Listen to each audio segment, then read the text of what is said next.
Hi guys, welcome back to another episode of Mavis and Me. Today I want to confess something that I'm kind of embarrassed about, but you know, it's one of those things that just kind of helped me transitioned from a service dog, or a person who didn't have a service dog, to one who had one in training, to one that's done service dog. And what I'm talking about today is fake IDs. So, obviously, I have one for Mavis. I bought it when we were going on one of our first trips, and I was concerned about having access issues where my family wouldn't be able to go and do the things that we wanted to do on vacation, such as going into museums or theme parks, things like that. I guess restaurants, not really, but more like the big trip things where you're going to hang out with your family and do something fun. And at the gate, I was afraid that somebody'd say, "No, you don't have an ID, you can't come in." Well, then what am I gonna? Call the police, do the whole thing. And honestly, at the time, I didn't have a backbone. I didn't have the guts to stand up and say, "Okay, this is how it's gonna be." I'm maybe a little better now. But I didn't have that back then. So this ID gave me a sense of security. It made me feel like I had something that was valid, though I know it's not valid. I knew back then it was not valid. I literally paid, I forget, $14 for it on the internet. But I needed it psychologically and emotionally in order to function as a service dog handler.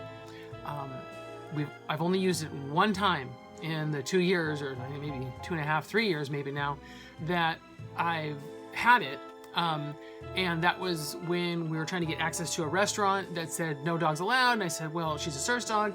And they said, "Well, actually the owner doesn't even let service dogs in." And I was like, "Excuse me?" And he said, "Well, maybe if you have ID." It was in Las Vegas.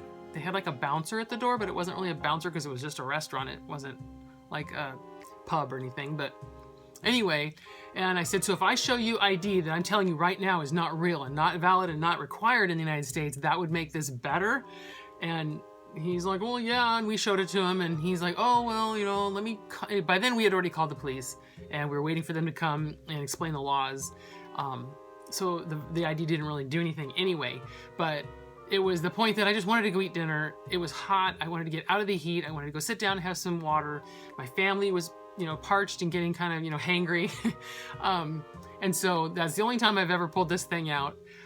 But I have to tell you, I'm going on this trip, right?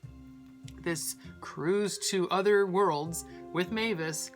And when I sent in to the Bahamas my paperwork for my service dog stuff, I faxed it to them at the cost of like $10, and they called me at the cost of like $8 to tell me that I needed to have her ID.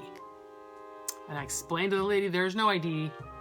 In the United States, there's no such thing as service dog ID. And she says, "Yes, I've seen it. You must send it or you will not gain access to this country."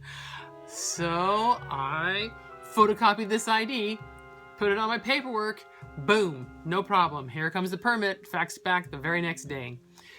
So even though we all like to rag on these IDs and say that they're not real and they're not, which is true, they're not, they actually do kind of come in handy, because I wasn't going to fight this other country about my access rights, right?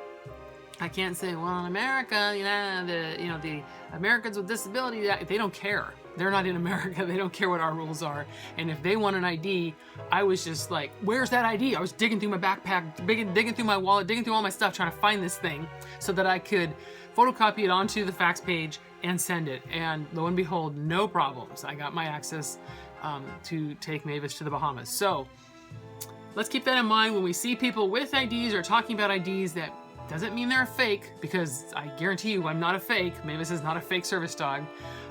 But sometimes just having what the program dogs have and being able to say, "Okay, fine, here's this thing," makes life easier. And there are times when maybe it's just worth it to make life easier. I don't think I'm necessarily setting it up for the next service dog person to have difficulty gaining access to the Bahamas, because honestly, I think the same thing's going to happen no matter what happened to me, because they don't care about our ADA laws. So that's kind of my story about this embarrassing thing that I have, that I've always kind of went, I felt kind of guilty about having it. But at the time, it was a good investment. And now looking back at this whole travel thing, it was a fantastic investment because it got me access to the Bahamas. Hopefully, you know, I haven't been there yet, but hopefully we'll get there and we won't have any problems because they've already issued the import permit. So I just wanted to share that little story, and I hope nobody loses respect for me, but it is what it is because that's the way it goes, right? So anyway, I will talk to you next time. All right, have a good one. Bye.